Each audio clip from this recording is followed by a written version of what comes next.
Gaza में Israel और Hamas के बीच एक बार फिर से जंग छिड़ गई है। इजरायली सेना ने गाजा पट्टी पर बड़ा विनाशकारी हमला किया है। इसमें काफी संख्या में लोग मारे गए हैं। अल जजीरा की एक रिपोर्ट के मुताबिक इस ताजा हमले में 70 से ज्यादा लोगों के मारे जाने की खबर है।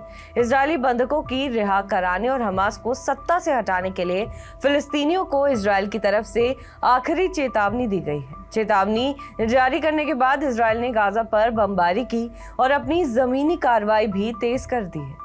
इजरायल के इस हमले में बड़ी संख्या में लोगों के मारे जाने की आशंका जताई जा रही है। एपी की रिपोर्ट के मुताबिक गाजा में इजरायल का ये हमला बुधवार को रात भर चला और फिर गुरुवार को सुबह भी जारी रहा।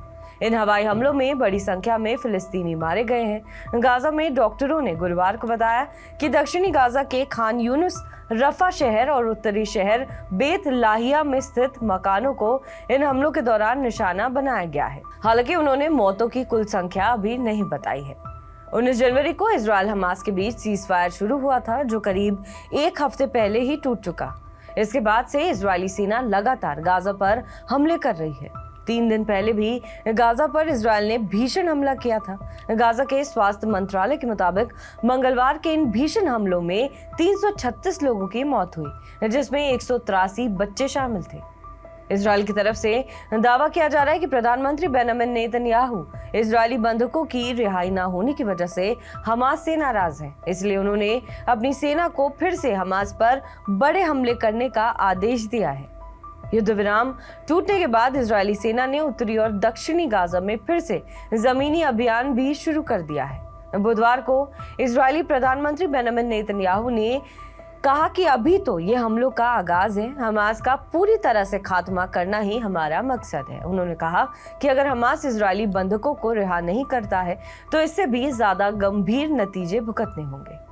एएफपी की रिपोर्ट के मुताबिक ताजा हमलों के बाद गाजा के बचाव कर्मियों ने कहा है कि गुरुवार 20 मार्च को खान यूनुस के पास भोर से पहले हुए बम विस्फोट में कम से कम 10 और लोग मारे गए हैं। 2007 से हमास द्वारा शासित गाजा के निवासियों को संबोधित करते हुए इजरायली रक्षा मंत्री इजराइल काट्ज ने एक वीडियो में कहा है कि ये आखिरी चेतावनी है। बुधवार को इजरायल की सेना ने घोषणा की है कि उसने अपने सुरक्षा के दायरे का विस्तार करने और उत्तर और दक्षिण के बीच बफर जोन बनाने के लिए मध्य और दक्षिणी गाजा पट्टी में ग्राउंड ऑपरेशन फिर से शुरू कर दिया है। इजरायल ने सीजफायर को बरकरार रखने के कई विदेशी सरकारों के आह्वान को भी नकार दिया है।